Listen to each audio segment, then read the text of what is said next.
Systematic approach versus regional approach. Geography को study करने के लिए ये दो मेजर अप्रोचेस हैं। जो सिस्टमैटिक अप्रोच है वो सिमिलर है as that of general geography. जो सिस्टमैटिक अप्रोच है ये दी गई थी अलेक्जेंडर वॉन हम्बोल्ट द्वारा, जो कि एक जर्मन ज्योग्राफर है। और जो रीजनल अप्रोच है ये दी गई थी कार्ल रिटर द्वारा, ये भी जर्मन ज्योग्राफर थे और ये कंटेम्प्रेरी थे हम्बोल्ट के।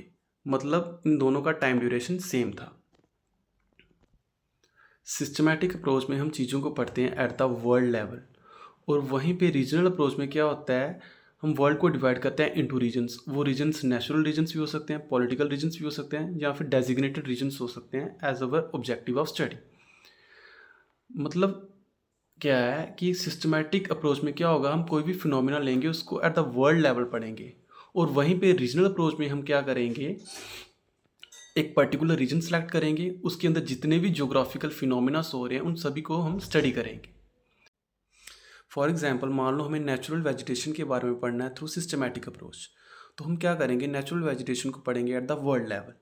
फिर उसके बाद में हम क्या करेंगे, इसके अंदर इसकी टाइप्स को देखेंगे। हम देखेंगे मान लो कि कौन कौन से फॉरेस्ट पाए जाते हैं, जैसे कि equatorial rain forest, monsoon forest and all. फिर उसके बाद हम देखेंगे कि ये फॉरेस्ट कौन कौन से रीजन्स में पाए जा रहे हैं, मतलब इनको और डीलिमिट करेंगे। तो बेसिकली हम सिस्टमैटिक अप्रोच में क्या कर रहे हैं, हम जा रहे हैं general to specific. Thank you.